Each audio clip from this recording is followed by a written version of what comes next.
अगर तुम CS या IT स्टूडेंट हो या फिर एक फ्रेशर हो और Meta, Apple, Amazon, Google, Netflix हमेशा से तुम्हारी ड्रीम कंपनीज रही हैं, लेकिन समझ में नहीं आ रहा है कि इनमें एंट्री कैसी मिलेगी, तो ये वीडियो तुम्हारे लिए है। ओके, तो कभी सोचा है तुम्हारे कॉलेज में एक टॉपर था, 10 on 10 CGPA, हैकेथॉन में ऑलवेज फर्स्ट, लेकिन आज भी वो जॉब सर्च क्यों कर रहा है? लेकिन तुम्हारा एक क्लासमेट है जिसके हमेशा एवरेज मार्क्स आते थे, उसकी अटेंडेंस भी हमेशा एवरेज रही है, उसने गूगल क्रैक कर लिया, वो भी 1.8 करोड़ के पैकेज पर। कैसे? सिर्फ कुछ 500 लीड कोड प्रॉब्लम सॉल्व करके? नहीं, उसने समझा कि FAANG companies Meta, Apple, Amazon, Netflix, Google में एक्चुअली हायरिंग कैसे होती है, हायरिंग प्रोसेस क्या है, एलिजिबिलिटी क्या है और रोल्स एंड रिस्पॉन्सिबिलिटीज क्या हैं। और आज मैं तुम्हारे लिए एग्जैक्टली वही ब्रेकडाउन लेकर आई हूँ। सारी फैंग कंपनीज के लिए क्या हायरिंग प्रोसेस है, क्या एलिजिबिलिटी है, पैकेज क्या है, रोल्स एंड रिस्पॉन्सिबिलिटीज क्या है और कुछ ऐसी इंपॉर्टेंट बातें जिन्हें ध्यान रखना तुम्हें बहुत ज़रूरी है अगर तुम इनमें से किसी भी कंपनी में अप्लाई करना चाहते हो। तो शुरू करते हैं सबसे पहले गूगल से।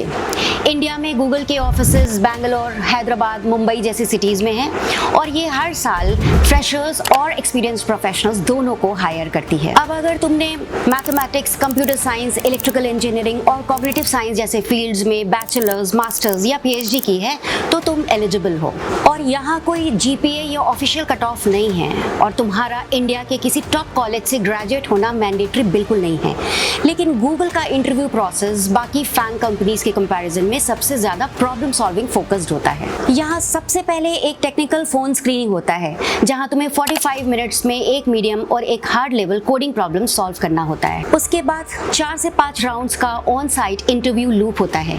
इसमें सबसे पहले 2 से 3 राउंड्स कोडिंग राउंड्स होते हैं। यहाँ डेटा स्ट्रक्चर्स और एल्गोरिदम से रिलेटेड क्वेश्चंस पूछे जाते हैं और इंटरव्यूअर तुम्हारा लॉजिक, अप्रोच, कोडिंग स्टाइल और कम्युनिकेशन स्किल इवैल्यूएट करता है। फिर सिस्टम डिज़ाइन राउंड होता है। ये L4 और हाई लेवल कैंडिडेट्स के लिए मैंडेटरी होता है। यहाँ तुम्हें लार्ज स्केल सिस्टम डिज़ाइन करने को बोला जा सकता है, जैसे यूट्यूब, ट्विटर या फिर URL शॉर्टनर। और इसमें लास्ट में एक गूगलीनेस राउंड भी होता है जहाँ गूगल एक्टिवली उन कैंडिडेट्स को रिजेक्ट करता है जो एरोगेंट हैं, कोलैबोरेट नहीं करते या फिर एम्बिग्विटी से डरते हैं। अब इंटरव्यू के बाद तुम्हारा एक हायरिंग कमिटी रिव्यू भी होता है जहाँ एक सेपरेट पैनल तुम्हारे इंटरव्यू फीडबैक्स, रिज्यूमे और परफॉर्मेंस को रिव्यू करता है। और जनरली गूगल का पूरा प्रोसेस कंप्लीट होने में 6 to 14 वीक्स लग सकते हैं। नेक्स्ट है Meta. Facebook, Instagram, Twitter, threads और अब मेटावर्स।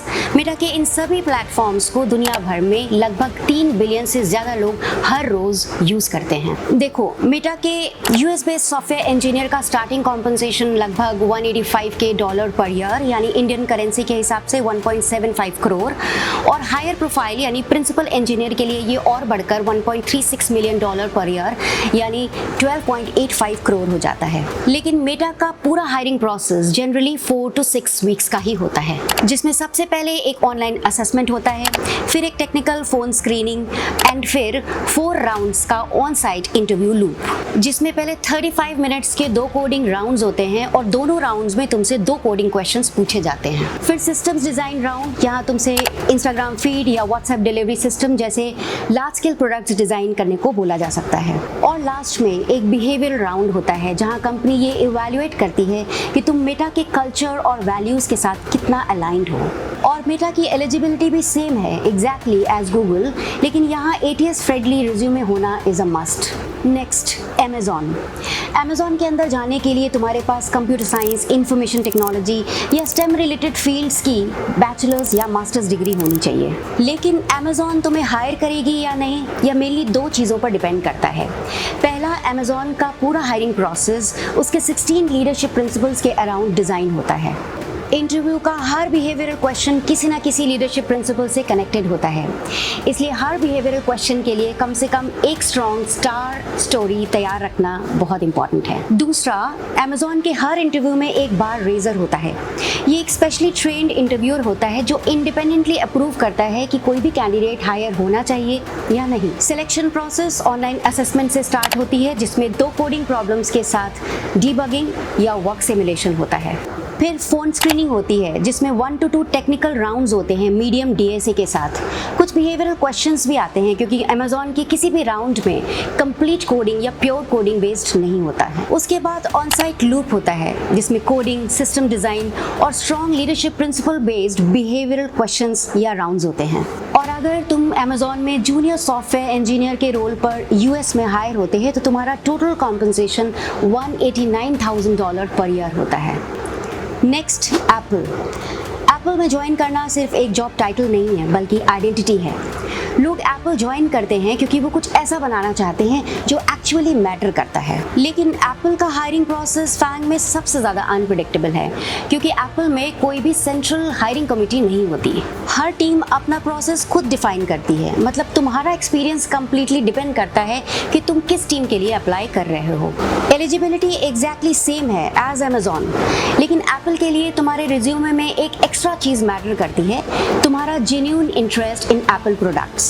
तुम्हारे प्रोजेक्ट्स में यूजर सेंट्रिक थिंकिंग दिखनी चाहिए। एप्पल कल्चर का कोर भी यही है। फोन स्क्रीनिंग में 1 to 2 टेक्निकल राउंड्स होते हैं जो जनरली तुम्हारे फ्यूचर टीममेट्स ही कंडक्ट करते हैं। उसके बाद ऑन साइट लूप में 5 to 8 राउंड्स होते हैं। यहाँ coding, role specific technical knowledge और कल्चर फिट टेस्ट किया जाता है।